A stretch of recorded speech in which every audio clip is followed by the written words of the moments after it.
my dear student. Yes, again I am here with my new video and chapter 6 है और lecture 5 है और topic topic है हमारा पावर, क्योंकि इससे प्रीवियस हमने energy, kinetic energy, potential energy and law of conservation energy study कर चुके हैं। तो अब चलते हैं पावर की तरफ। तो पावर की बात करें और बहुत ही इंपॉर्टेंट ये वर्ड है पावर।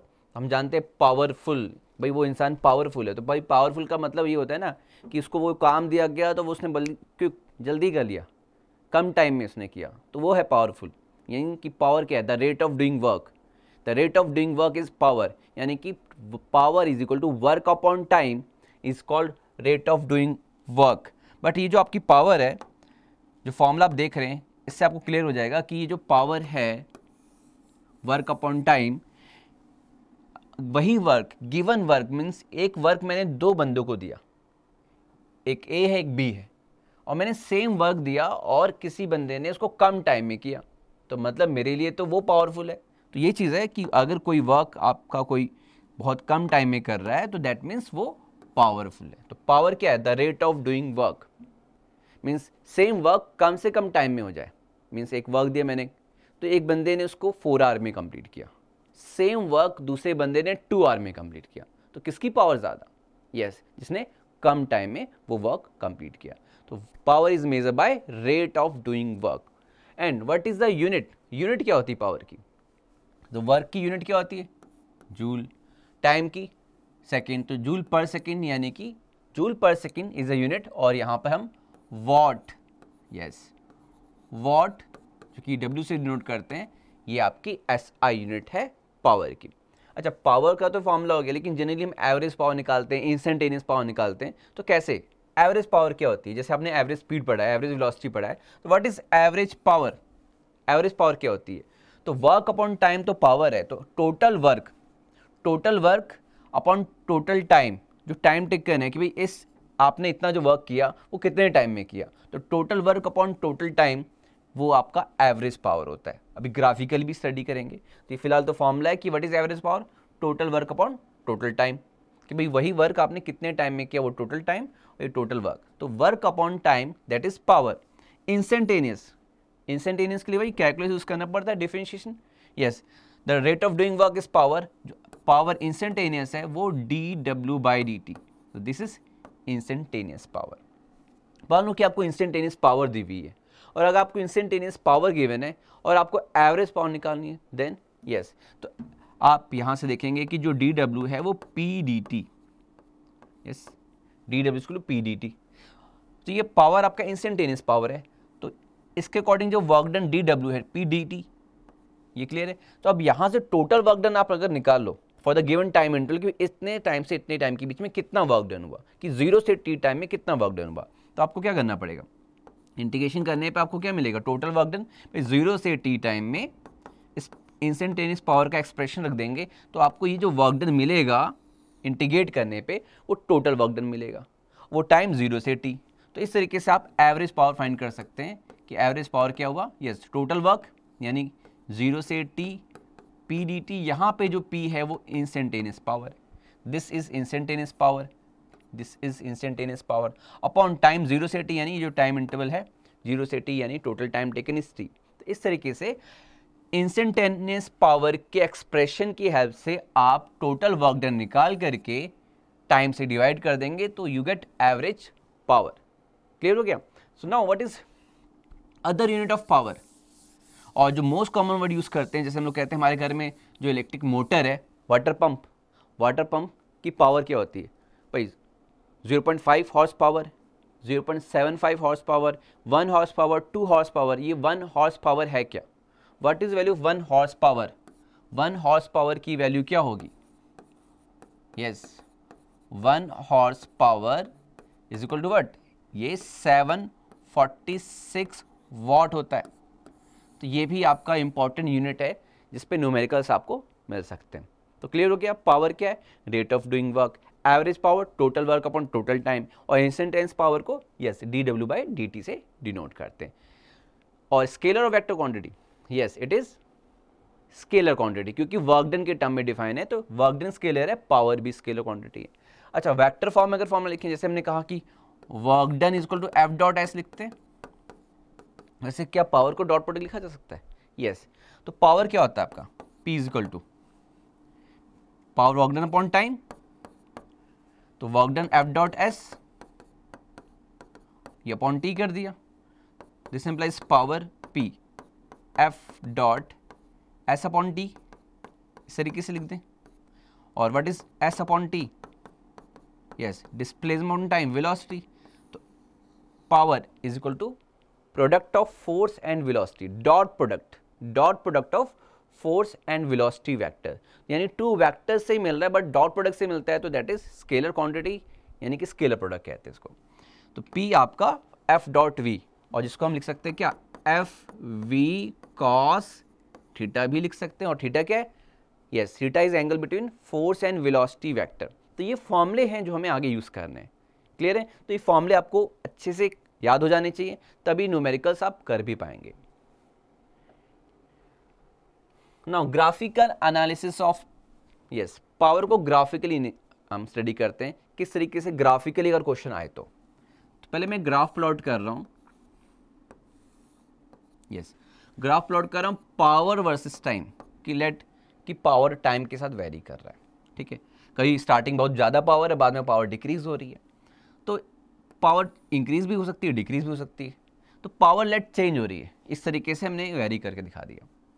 नाउ जैसे मैं कह रहा हूँ कि ये टाइम T1 है, इस टाइम पे ये पावर है कुछ, ये टाइम T2 है, इस टाइम पे कुछ पावर है, तो ये जो आप देख रहे हैं पावर वेरी कर रही है। अब यहाँ पर इस पावर वाले जो ग्राफ प्लॉट किया है, इसमें अगर आप देखें P इक्वल टू dW/dt वाला फॉर्मूला, इस फॉर्मूले को ग्राफिकली एनालाइज करें, अब देख सकते हैं जो पावर है वो टाइम के अकॉर्डिंग वेरी कर रहा है, और हम कहें dW equal to P/dt,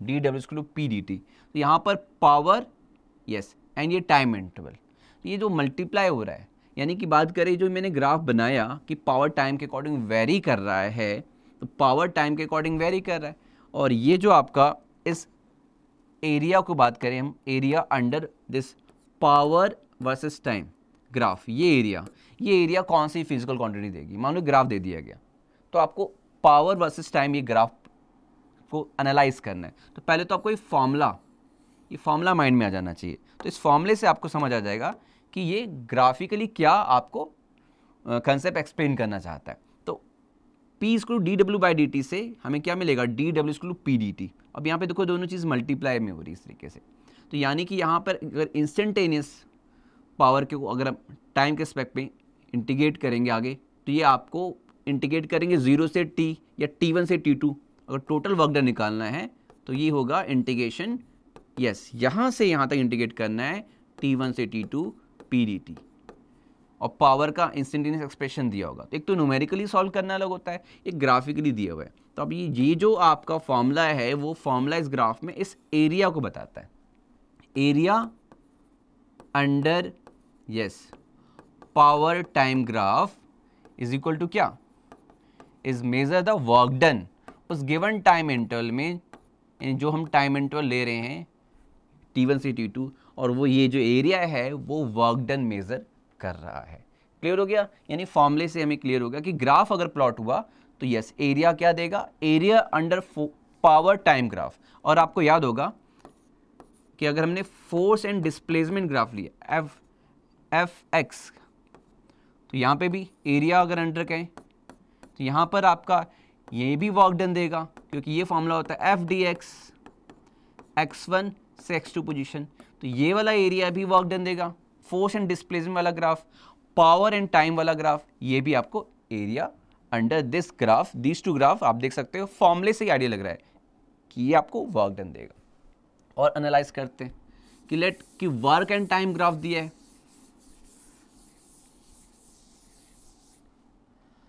yes, work and time, ठीक है, ग्राफ प्लॉट करते हैं इस तरीके से, ये इस तरीके से कोई ग्राफ प्लॉट कर दिया, इस तरीके से वर्क एंड टाइम ग्राफ इस तरीके से। अब मैं कहूं कि स्लोप, किसी पॉइंट पर अगर स्लोप ड्रॉ करूं मैं, कि मैंने एक पॉइंट ले लिया और यहां पे स्लोप, तो टेंजेंट इज द स्लोप, और स्लोप क्या होता है? यस, y और x में स्लोप होता है dy/dx, और ये w एंड t, में यहाँ पे जो स्लोप होगा वो dw/dt होगा। इन जनरल वाई एक्स के लिए dy/dx और y की जगह यहाँ वर्क डन है y एक्सिस के लॉन्ग, x एक्सिस के लॉन्ग यस टाइम है, तो यहाँ पे स्लोप क्या है, यस स्लोप मतलब हम लोग एक तरीके से ये परपेंडिकुलर और बेस डिवाइड कर रहे हैं ना, तो बस ये इंस्टेंटेनियस हम ले रहे हैं इस पॉइंट पे, तो dw/dt, ये जो आपका dw/dt that is equal to slope. और वैसे dw/dt होता क्या है, तुरंत आपको याद आएगा, दिस गिव्स द पावर, यानी इंस्टेंटेनियस पावर। तो इस तरीके से स्लोप हमें क्या देगा, instantaneous power. Work and time graph में ये जो वेरिएशन है किसी इंस्टेंट ऑफ पॉइंट पे अगर आप स्लोप ड्रॉ कर रहे हैं तो वो आपको इंस्टेंटेनियस पावर देगा। और अगर पावर, इंस्टेंटेनियस पावर जो है, पावर वेरी करी टाइम के according, power and time graph का जो एरिया है वो क्या देगा, वो वर्क डन होगा। तो आपको ये ध्यान रखना है कि अगर कोई चीज़ मल्टीप्लाई होकर आ रही है तो वो एरिया से रिलेटेड है, और यहाँ पे ग्राफ में कोई चीज़ डिवाइड होकर आ रही है तो वो स्लोप है। और स्लोप क्या होता है, tan थीटा भी हम कह सकते हैं, यस tan थीटा भी कह सकते हैं। तो ये आपका ग्राफिकल एनालिसिस है पावर का एंड वर्क एंड टाइम का। यस नेक्स्ट एग्जांपल से समझते जो हमने अभी फॉर्मूला स्टडी किया। Yes constant force F is applied and velocity gain is V। अब ध्यान से समझना, फोर्स कांस्टेंट अप्लाई हो रहा है, वेलोसिटी गेन मतलब मान लो 0 है इनिशियली, 0 से V वेलोसिटी V, यानी वेलोसिटी चेंज हुई और चेंज होगी भी क्योंकि फोर्स लग रहा है, फोर्स लग रहा है यानी एक्सेलरेशन है, और एक्सेलरेशन भले कांस्टेंट हो या वेरिएबल, फिलहाल यहाँ पर कांस्टेंट फोर्स है मतलब कांस्टेंट एक्सेलरेशन है, तो वेलोसिटी 0 से V चेंज हुई। अब इस केस में एवरेज पावर कैसे आएगा, अब आपको सोचना है कि फॉर्मूला कौन सा लगेगा। अभी अब जो हमने फॉर्मूला पढ़ा, power is equal work on time, यहाँ वर्क और टाइम की तो बात ही नहीं कर रहे, power is equal to, yes हमने फोर्स F.V लिखा था, yes power P is equal to हमने F.V कहा, तो F.V या हम कह दें FV cos 0, अगर सेम डायरेक्शन में तो सिर्फ FV लिख दें, ठीक है। अब हमारे माइंड में तो पहले ये फॉर्मूला आएगा, power equal to force into velocity, लेकिन क्या है कि यहाँ पर जब वेलोसिटी चेंज हो रही है, अब वेलोसिटी चेंज हो रही है, यस फोर्स कांस्टेंट है, तो यहाँ पे जो आपका एवरेज पावर आएगा वो कैसे आएगा, तो इसका मतलब ये कि हमें अगर फाइंड करना है तो एवरेज पावर, तो यानी फोर्स अगर कांस्टेंट है तो एवरेज वेलोसिटी, पावर जो एवरेज है वो फोर्स कांस्टेंट हो गया, यानी वेलोसिटी वेरी करी तो फिर एवरेज वेलोसिटी ले लो।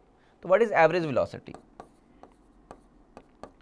तो एवरेज वेलोसिटी कैसे आएगी, तो ये देखो 0 से V वेलोसिटी हुई, 0 से V, तो वेलोसिटी आपकी 0 से V इस कांस्टेंट फोर्स के अकॉर्डिंग, और कांस्टेंट फोर्स यानी कांस्टेंट एक्सेलरेशन के according.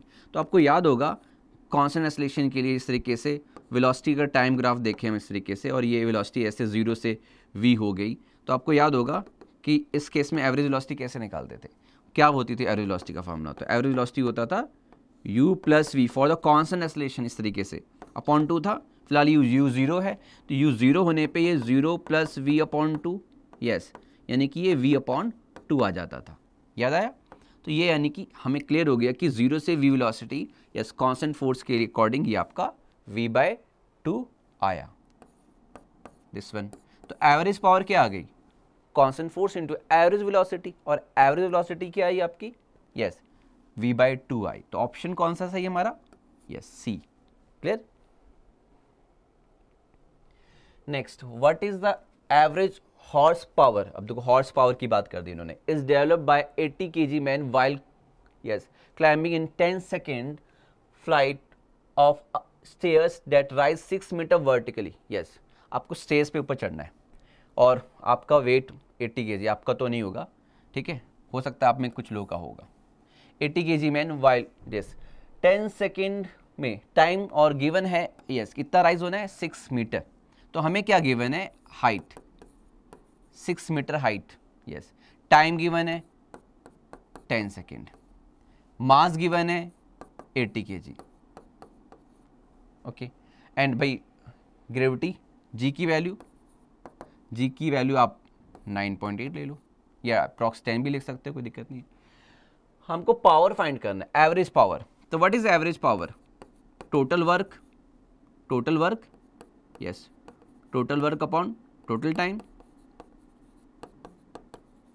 Total work upon total time, इस तरीके से हम एवरेज पावर फाइंड कर सकते हैं। तो ना आप बताओ टोटल वर्क डन कैसे आएगा, how we can find total work.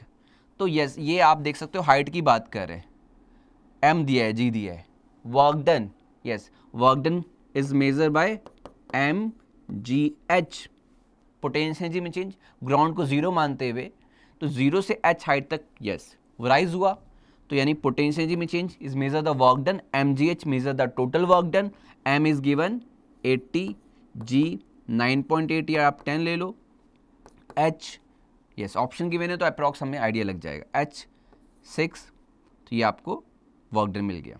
Now time 10 second, time given है 10 सेकेंड, हमें क्या करना है, फॉर्मूला यहाँ पुट कर देना है, तो जो हमारा एवरेज पावर जो टोटल वर्क है that is m g h यानी 80 इंटू 9.8 इंटू 6 अपॉन 10, या इसको आप अप्रॉक्स आप 10 ले लो तो आपको अप्रॉक्स आइडिया लग जाएगा। तो ये जो पावर आई वो तो जूल में आई, इस तरीके से आप मल्टीप्लाई करके देख लो आप, ये तो जूल में आया, लेकिन हमको आंसर दिया है हॉर्स पावर में, तो अगर आप एवरेज पावर जो जूल में आया वो अगर आप हॉर्स पावर में कन्वर्ट करना चाहें तो ये आएगा आपका 8 इंटू 6 इंटू 9.8 जो जूल में आया, डिवाइड बाय किससे करेंगे 746 से, और ये आपका ये जूल पर सेकंड में आया, और ये जब हॉर्स पावर में कन्वर्ट करना चाहेंगे तो 746 से डिवाइड करेंगे। तो एवरेज पावर जो जूल पर सेकंड में हम लोग ऐसा सिस्टम में निकाल रहे हैं, उसको फिर हॉर्स पावर में कन्वर्ट करने के लिए हमने क्या किया, 746 से डिवाइड कर दिया। अब ये डिवाइड करके आप कैलकुलेशन देख लो तो आपका आंसर क्या आएगा, आप इसमें से चेक कर सकते हो कि आपका ऑप्शन सी 0.63 हॉर्स पावर ये आंसर आ जाना चाहिए, कैलकुलेशन ये आपको करना है। तो वी गेट 0.63 हॉर्स पावर। तो सिंपल सा कंसेप्ट ये है कि हमें पहले तो एवरेज पावर का फॉर्मूला पता है, total work upon total time. अब टोटल वर्क डन कैसे आएगा, तो एम जी एच वाले कंसेप्ट से आएगा, क्योंकि देखो हाइट राइज की बात कर रहे हैं, पोजीशन चेंज हो रही है, तो यानी work done measure by the change in potential energy, and time given है, तो यहाँ से तो पावर आ गया हमारा क्या वॉट में या जूल पर सेकेंड में आ गया, लेकिन हमारा ऑप्शन तो यहाँ पे वॉट या जूल पर सेकेंड में है नहीं, हॉर्स पावर में। तो क्या करना पड़ेगा नेक्स्ट स्टेप कि हॉर्स पावर में कन्वर्ट करने के लिए 746 से डिवाइड करना पड़ेगा। उसके बाद आगे आपको कैलकुलेशन करनी है, और कैलकुलेशन देख लेना कि आपका आंसर ये सी आ रहा है कि नहीं। क्लियर। नेक्स्ट एफिशिएंसी, इस पे भी आपको क्वेश्चन मिल जाएंगे। एफिशिएंसी जो है यस वो ईटा से डिनोट करते हैं सिंबल एफिशिएंसी का। तो एफिशिएंसी हम क्यों स्टडी करें, क्योंकि जनरली क्या है, हम जितनी हमारे पास एनर्जी हमको दी जा रही है, जो एनर्जी किसी मशीन को दी जा रही है, तो मशीन क्या है उसको एक एनर्जी दी जा रही है और वो एक वर्क परफॉर्म कर रही है, लेकिन क्या जो एनर्जी दी जा रही है वो उतना पूरा टोटल वर्क परफॉर्म कर पा रहा है। यानी अगर हमने 100 जूल की एनर्जी उसको सप्लाई इनपुट में दिया, क्या उतना ही वर्क डन हुआ, ऐसा है नहीं, ऐसा नहीं हो पाता। तो कुछ इसका मतलब है कि कुछ एनर्जी लॉस हो जा रही है किसी वजह से, लाइक फ्रिक्शन या अदर जो फोर्सेज हैं उनकी वजह से लॉस होती है, जो अदर डिसिपेटिव फोर्सेज हैं उसकी वजह से एनर्जी लॉस हो जा रही है। तो इसका मतलब ये है कि कुछ एफिशिएंसी होगी, 100% तो नहीं है। 100% तब होगी कि जब हम पूरी एनर्जी दे रहे हैं 100 जूल की, तो 100 जूल का वर्क डन भी परफॉर्म हो रहा हो। यानी कुछ एफिशिएंसी 80% हो सकती है, 60% हो सकती है।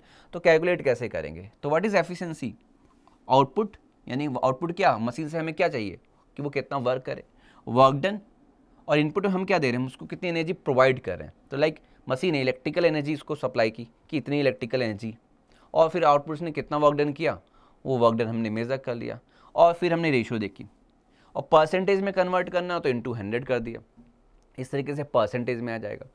तो ये work done upon energy, input energy yes, and work done by the machine. और हम पावर के टर्म में भी मेजर कर सकते हैं, output power upon input power, ये एफिशिएंसी का फॉर्मूला होता है, और 100 से मल्टीप्लाई करने पे परसेंटेज के टर्म में मिल जाता है। A body of mass 4 kg moving up an incline plane rising 1 in 40, okay ये 1 in 40 स्लोप की बात कर रहे हैं, उस प्लेन में इंक्लाइन प्लेन है, इंक्लाइन प्लेन से रिलेटेड 1 in 40, अभी डायग्राम समझते हैं। With velocity 40 metre per second, if efficiency is 50%, means सिर्फ 50% एफिशिएंसी है। अब कितना वर्क परफॉर्म कर रहा है, यानी सिर्फ 50% वर्क परफॉर्म कर रहा है, तो कितनी एनर्जी सप्लाई की गई होगी, तो यस यानी कि आपको पावर रिक्वायर्ड, यानी कितना इनपुट पावर दिया होगा, पहले तो आउटपुट पावर निकाल लेते हैं और उससे आइडिया लग जाएगा कि भाई आउटपुट पावर जो है वो इनपुट का 50% है। इसका मतलब तो आउटपुट हमें पहले फाइंड करना है और 50% है तो वहाँ से इनपुट आ जाएगा। तो यस, स्टार्ट करते हैं। इंक्लाइन प्लेन बनाते हैं। इंक्लाइन प्लेन है, दिस इज़ 1 in 40, 1 in 40, ये इंक्लाइन प्लेन। इस तरीके से आप यहाँ पे tan थीटा मेज़र कर सकते हैं और ये बॉडी इस इंक्लाइन प्लेन पे ऊपर मूव कर रही है। And what is the speed? Yes, velocity and speed is 40 metre per second है, 40 मीटर पर सेकेंड है। नाउ ऊपर मूव कर रहा है तो हमें इसको कौन सी वेलोसिटी से मूव करने के लिए अगेंस्ट द ग्रेविटी मूव कर रहे हैं, तो जो वर्क डन करना पड़ेगा वो वर्क डन क्या होगा? यस, इस तरीके से मूव कर रहे हैं अगेंस्ट द ग्रेविटी, तो जो वर्क डन होगा उसकी वैल्यू होनी चाहिए mg। देखो यहाँ पर mg डाउनवर्ड दिखाते हैं, ये थीटा, तो ये भी थीटा होता है और ये कंपोनेंट क्या होगा? mg का cos थीटा कंपोनेंट होगा। और साइन कहाँ होगा? दिस वन, mg का साइन थीटा। क्लियर है? अब ये mg साइन थीटा से ये नीचे आना, तो हमको एक कांस्टेंट वेलोसिटी से मूव करना है, यानी नेट फोर्स 0, लेकिन हमें mg साइन थीटा के बराबर फोर्स लगा के ऊपर मूव करना पड़ेगा। यानी हमें जो फोर्स अप्लाई करना पड़ेगा वो mg साइन थीटा के इक्वल फोर्स लगा करके इसको डिस्प्लेस करना पड़ेगा। ठीक है, तो ये डिस्प्लेस करना पड़ेगा हमको इनटू एस डिस्प्लेसमेंट। बट हमें पता है पावर का फॉर्मूला वर्क अपॉन टाइम होता है, तो हम इसको लिख सकते हैं यस mg साइन, ये फोर्स इंटू वेलोसिटी भी लिख सकते हैं, mg साइन थीटा, और एस अपॉन टी को ये वेलोसिटी भी लिख देते हैं। तो ये पावर, ये जो पावर है वो आउटपुट पावर का फॉर्मूला मिल गया हमको। ठीक है, तो mg sine theta into v, ये जो है आपका आउटपुट पावर है। अब कैलकुलेट कर लेते हैं। m मास कितना गिवन है हमें? 4 kg, 4 kg मास है, g 9.8 एंड साइन थीटा, तो यहाँ पे क्योंकि tan theta for the small angle, angle बहुत स्मॉल है, देखो आप tan थीटा 1/40, 1/40 बहुत छोटी वैल्यू, तो नियरली हम साइन थीटा के इक्वल मान लेते हैं। For the theta small tan theta near equal to sine theta, जैसे tan 0 0 होता है, साइन 0 0 होता है। तो यस, तो साइन थीटा यानी कि tan थीटा की नियरली इक्वल 1/40 रख देते हैं। तो यस mg साइन थीटा यानी tan थीटा की वैल्यू, और यस v गिवन है आपको 40 मीटर पर सेकेंड। ये 40 से 40 कैंसिल, 4 इंटू 9.8 क्या आएगा? ये आपका 48, 32, 49, 36, ये 39.2 पावर है, तो वॉट में आ गया। तो ये आउटपुट पावर ही है, और हमसे कहा गया कि भाई 50% एफिशिएंसी है। तो yes, what is the formula of efficiency? This eta is equal to output power upon input power, and 50% efficiency मतलब 50% यानी 50/100 आउटपुट अपॉन इनपुट, यानी कि आप देख सकते हैं 50/100 यानी 1/2।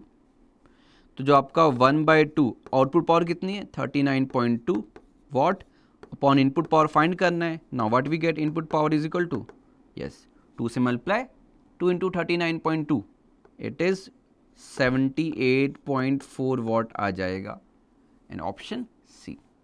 तो इस तरीके से आज जो हमने स्टडी किया वो स्टडी किया power, the rate of doing work, average power, instantaneous power, graphical representation and efficiency पे बेस्ड न्यूमेरिकल। तो आज का जो कंसेप्ट पावर वाला है वो आज यहाँ कंप्लीट होता है। जल्दी आपसे नेक्स्ट वीडियो मिलते हैं एक न्यू टॉपिक के साथ। Thank you.